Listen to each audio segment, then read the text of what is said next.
Let's talk about measurements of cognition, arousal, and memory. So when we're looking at these measurements, essentially we're looking at four main characteristics. We're looking at a person's orientation.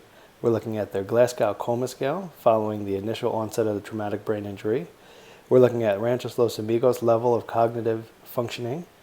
This is also going to give us not only a little understanding of a person's cognitive functional abilities, but also their movement functional abilities. And we're also going to look at their memory. So when you're testing orientation, you're essentially doing the alert and oriented times 3 or 4. Alert and oriented is to person, place, time, or event. Essentially, this has been around for quite some time. It's often used just to describe in general terms if a person is aware of their current surroundings. To get a little bit more detailed, we also now use the 5 A's, which is your arousal, also known as alertness, and that's your level of consciousness. We can describe a person's hypo or hyper-aroused. The next A is our awareness, being able to interact with your environment. Agitation, if a person's behavior is appropriate or inappropriate. They're demonstrating aggressive behavior or restlessness or emotional liability. Attention, so we have distractibility versus perseveration. And affect, their overall mood and emotional expression. So when working with individuals with traumatic brain injury or post-stroke or any deficit that will affect the brain to the point where there was a cognitive deficit, you can utilize alert and oriented times 3, or you can utilize the 5 A's to describe their current functional cognitive status. Now, Glasgow Coma scale. This is performed on everybody that has a traumatic brain injury. It has to be performed within 48 to 72 hours of injury. It is a very simple, reliable assessment, and it actually correlates very well with outcomes. Outcomes of a patient can be associated with their best response in the first 24 hours after injury. So this assessment is performed as soon as possible after injury, but it must be within 48 to 72 hours total. So when a person first arrives at a hospital after a brain injury, they will perform this evaluation, and they'll perform it repeatedly over the next 24, 48, 72 hours. In general, first thing to look at is the scoring. And when you open up a medical chart of anybody that's ever had a traumatic brain injury, you should see their Glasgow Coma scale score. If you see a 3 through 8, that's going to be indicative of a severe traumatic brain injury. The outcomes are not significantly good for this population. If you see a score of 9 through 12, that's considered moderate, and 13 through 15, that's considered minor. Now, 8 is the absolute critical score. It's extremely important to recall that 8 is the critical score with the Glasgow Coma scale. 90% of patients that are below an 8 are in a coma. 50% of them will die at 6 hours after injury. Patients that are greater than a 9 are typically not in a comatose state and will typically have better outcomes. So how do they measure Glasgow Coma scale? This is something that we can measure. This is something that MDs can measure. This is even something that athletic trainers will measure on the sidelines as part of the concussion regimen. We have eye opening, verbal response, and motor response. These are the 3 categories. In essence, it's a math equation. We have 3 categories. First one, eye opening, has the maximum possible score of a 4. Second one, verbal response with a maximal score of 5. And third, motor response with a maximal score of 6. Eye opening is fairly straightforward. If you were to come into a patient's room and call out their name, if they open their eyes, that would be considered spontaneous, and that would be a number 4. If you can then ask them to open and close their eyes and they can engage with you, that would confirm spontaneous ability to open and close their eyes at a 4. Now, if you just make a loud noise or yell out the patient's name and they open their eyes, but they're unable to reproduce it, and they only do it in response to a verbal command, but not a purposeful response, that would not be considered spontaneous. That would just be considered a response to a verbal command, so that would be a 3.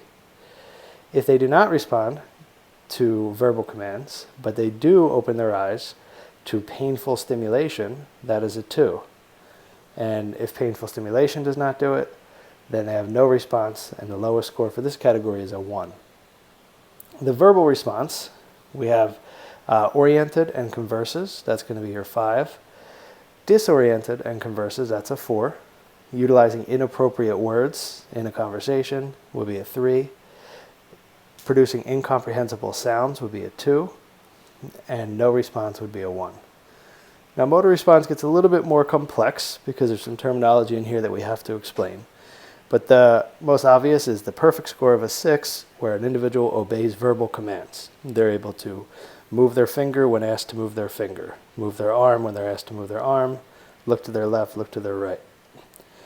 A more severe scenario would be a 5, where a person localizes to pain. So they might not be able to move their arm if you ask them to, but if you were to squeeze their nail bed on their hand, they will be able to move their arm. So they'll respond to pain. Now there's a big difference here though. There's a difference between responding to pain, which would be a purposeful movement away from the pain, versus withdrawals from pain, which would be a non-purposeful movement. The withdrawals from pain, which is a number 4, is like a reflex. This is the equivalent of a flexor reflex or a flexor tone response. If you were to touch a hot pan or something hot, this is not a natural purposeful movement away from the pain. This is a reflexive movement away from the pain. Then we have 3 and 2, our decorticate rigidity, which is considered flexion, and our decerebrate rigidity, which is considered extension.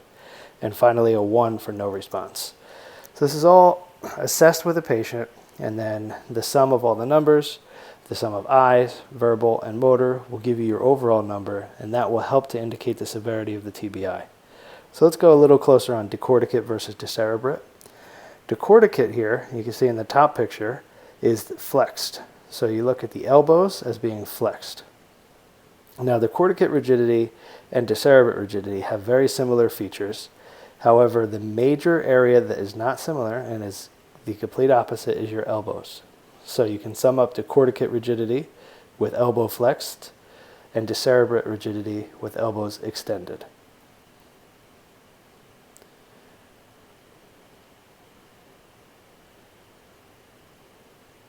Okay, let's talk about Ranchos Los Amigos scale.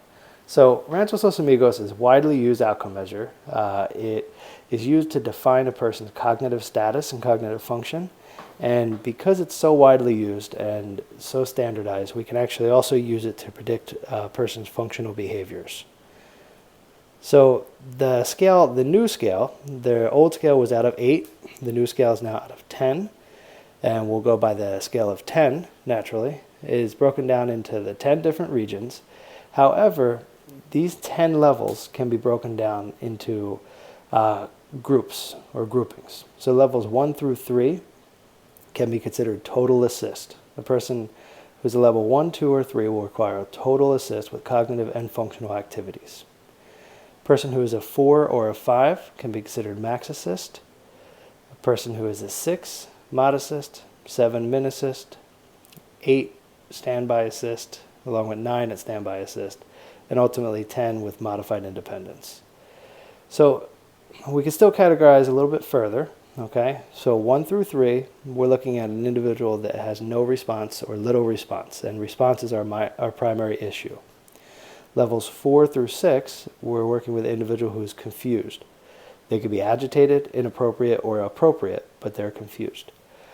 Level 7 is kind of between confused and purposeful. You'll have automatic, appropriate response, not necessarily confused, but not necessarily purposeful in their actions. Levels 8, 9, and 10, person is purposeful, appropriate, and they're progressing towards returning to full functional independence. So the Ranchos Los Amigos scale, I broke it down here in a large chart, essentially, and we'll take a little bit of a closer look by categories. Later in your education, you'll come back and refer to this chart to also help you identify treatment strategies and treatment principles. So the first range of levels, levels 1, 2, and 3. This is our response area, or we can call it low functioning. In low functioning, somebody who's level 1 is considered to be at total assist. They have a complete absence of observable change in behavior with any sort of input, visual, auditory, tactile, proprioceptive, vestibular, or painful stimuli. This is a person that's considered to be in a comatose state. Level 2, they have generalized response. Still low functioning. responses still are concern, but now we have some generalized reflexive response. This response is inconsistent and not purposeful. So this is the reflexes that we discussed. This is that person that will respond to noxious stimuli, but not in a purposeful manner. If you squeeze their nail bed, they'll go into a flexor withdrawal, but they will not necessarily try to move away from the stimuli. Level 3, you're starting to get more of a localized response. We still have low functioning, but we're starting to have localized response in the sense that you'll have specific localized withdrawal or vocalization to stimuli or pain. So not necessarily only pain. So level 2, you're only getting a response to pain. Level 3, you're starting to get more of a response to pain as well as simple commands. Unfortunately, this is going to be inconsistent though. Now, when we look at a treatment approach, although I know we're not here yet, utilizing the Ranchos Los Amigos scale, we can really focus on trying to help a person progress through these steps. There's a number of research articles that describe how a person with a brain injury will start at whatever level they've been injured at and then progress through each step one by one. Now, in many scenarios, you may not see every step. You may see a person go from a level 1 immediately to a level 4. But the theory is that they have gone through levels 2, 3, and they just were not noticeable. So let's move into level 4. This is a level that is very difficult for a person and a family to cope with and work with. However, it's a majorly important level for us in the rehab field. When somebody's in level 4, this now takes them to a whole new status. They're now maximum assist, they're confused and agitated, but most importantly, they're interacting. They're moving, they're verbal, they're vocal. When somebody's at a level 4, their outcomes are significantly higher. Their potential for improvement is significantly higher.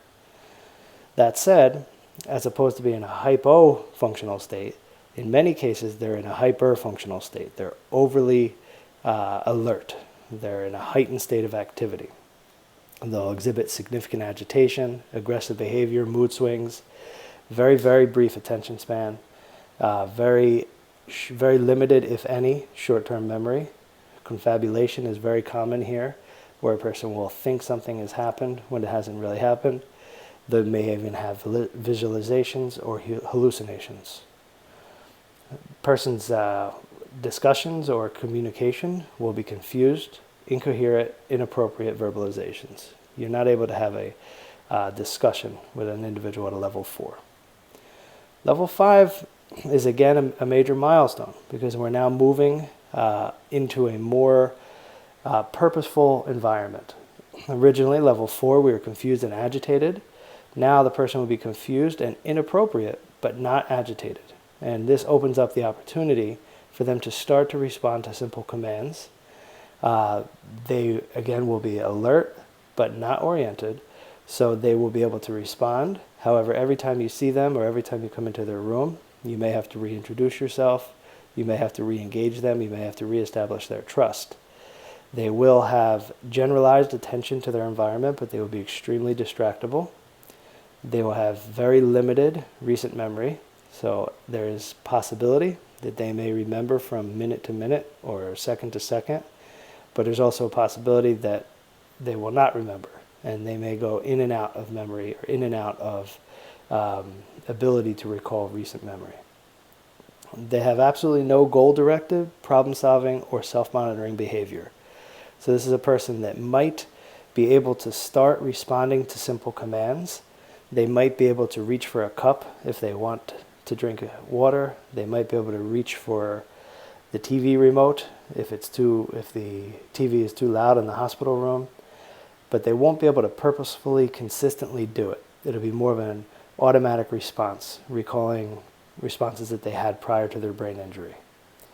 They will use objects inappropriately. They will not be aware of how to use a fork or a knife or a spoon. And at this stage, they're still unable to learn new information. It's imperative that we understand these levels because as a person progresses through the levels, we can start to add in our treatment approaches. But if a person is at a level 1, 2, 3, 4, or 5, it's imperative that we do not try to teach them new information. We're only going to be delaying the process, making things harder for them, and is not feasible for them to actually learn any new information. Now, the good news is we're moving into the next level, level 6. So level 6 is still confused, but they're appropriate. So now they're confused, appropriate, and they can start to come in and out of orientation. So inconsistently oriented. The good news here is they can consistently follow simple commands. Their attention starts to improve significantly. They can actually attend to highly familiar tasks in non-distracting environments for about 30 minutes. They start to come up with some goal-directed behavior, but this is definitely going to be dependent on external direction. They will not have internal goal-directed behavior. They will, however, start to carry over relearned tasks, but not new tasks. So they'll start to carry over tasks that you're helping to teach them that they had done prior to their brain injury, but they will not learn a new task. This is a scenario where a person might actually be able to stand up and walk with support, with maximum assistance. However, if you were to put a cane in their hand, they won't even be able to stand up. The reason being, they'll be able to relearn how to stand up and relearn how to walk with their old methodologies. But as soon as you add in an external stimuli or something in addition, like a cane or a walker or crutches, they're now going to not understand what's being asked of them, and they're not going to be able to learn that new task. Now, they are able to use assistive memory aids with maximum assistance. So these are the use of journals, the use of bulletin boards in their wall, reminding them of who their nurse is, who their family members are, and whatnot. Their verbal expressions are starting to become appropriate, highly familiar, and in structured situations. So they'll start to be able to communicate with their family and friends. They'll start to be able to communicate with you. They will not necessarily be inappropriate, and they will not necessarily be agitated. But now's an important moment to make a point here that when a person is progressing through the stages of Ranchos Los Amigos, you could easily see them swing from 1 to 2 to 3 stages inside of a few minutes. So while a person might be at their peak and have the best nutrition, the best energy, the best mind state of their day, they might be at a level 6. But as they start to fatigue, they might actually revert back to some behaviors from a level 5 and even to a level 4. So you have to be very mindful of how you interact with individuals at these stages. Every time you see them, every time you walk into their room or they engage you in the gym, you need to address what stage you think they're at that moment and treat them accordingly. If they come into the gym and they're agitated, you need to recognize that they're agitated and revert back to how you would approach them if they were a level 4 as opposed to a level 6. And then throughout the session, if they were to get more calm, not be agitated but still be confused, you can then start to assess whether or not they're appropriate and try to help move them into that next stage. So our next series of levels here are significantly improved. Finally, we're at a level where a person could start to have shallow recall, they could start to have basic information recall, and even start to learn. This is very minimal, but they're going to start to be able to learn. They're going to have very significant difficulty with learning new behaviors, but they will be able to do it. The responses are going to be automatic and appropriate. They are consistently oriented, although they won't be oriented to time. They will know who they are, they will know where they are, and they will probably know why they're there. They can attend to highly familiar tasks for greater than 30 minutes with minimal assistance to complete those tasks. So their attention span is starting to get more and more broad, which is opening the door for better carryover. That said, that shallow recall is a factor, as I said. They'll have superficial awareness of their condition, but they often won't understand the severity. So this is a case where somebody might be asked about their injury, and they might respond with a very flat affect that they have a brain injury. And despite the fact that they may have had major life-changing injuries, they might not have an appropriate response to your expectations. They may even have a slight laugh or a general misunderstanding of their condition. This does not mean that their thoughts are inappropriate. This just means that they don't have a serious understanding of the situation that they're in. They're also not able to think about consequences of a decision or an action at this point. So this is where a person may have full functional capabilities, maybe ambulatory, may be able to fully participate in society from the outside. However, they won't have full understanding of consequences of their decisions, and as a result, won't necessarily know right from wrong. They also won't understand others' needs and feelings. So this becomes a very, very difficult time when working with a patient for us as therapists, but also for family members, because this is a part where they start to recognize the person they knew before the injury. They start to communicate with that person. That person even starts to return to some of their functional and cognitive tasks that they did prior to their traumatic brain injury. However, they're going to have a significantly different affect about them. They won't necessarily care about the feelings of others around them. They won't necessarily recognize their social behaviors or if they're being appropriate or inappropriate. And they're not able to think about their consequences. As a person moves into level 8, they become much more purposeful, much more appropriate. They start to add in the ability to think about consequences. They start to acknowledge others' feelings and respond appropriately to them. And they start to recognize inappropriate social interactions and correct them. They still need a lot of assistance, a lot of redirection, a lot of refocus, but they can start to purposefully function within a social setting. This is a major step for a person in their return to society and return to functional activities. Level 9, this is essentially to a point where a person has almost full functional capabilities from a cognitive standpoint, notwithstanding any other physical injuries they may have suffered. But they will not only be able to focus on activities for up to or greater than 2 hours, but they can actually shift their attention and sustain it. They'll be completely aware of their impairments. They'll have appropriate interactions. They will think about their consequences. They'll accurately estimate their abilities, acknowledge others' needs. Now, as a result of all this awareness, they may start to become more frustrated, more irritable, and more depressed. They will be able to self-monitor their appropriateness, and because of that, they often become much more self-conscious, much more concerned with their performance, and this is another area that needs significant support and needs to be addressed. Now, on the outside, this person appears to be almost perfectly back to their normal self. And when interacting with this person, family members might not always realize that this is still not the same person that they worked with before the brain injury. And they're still going to have to be a little bit more sensitive as they continue to progress into the level 10. Level 10, this is the goal. This is reverting back to a fully functional, capable individual. They're able to handle multiple tasks simultaneously, as well as anybody, independently create, maintain their own assistive memory devices. They'll be able to understand their deficits and function within their deficits, utilize aids, memory aids or assistive aids to problem solve around their deficits, and they will have social interaction consistently and appropriate at all times. Okay, so our measure of the Ranchos Los Amigos scale, let's come on back here to the overall picture. And when we look at this measurement, essentially what we're looking at is 3 primary categories. We have low functioning, intermediate functioning, and advanced functioning.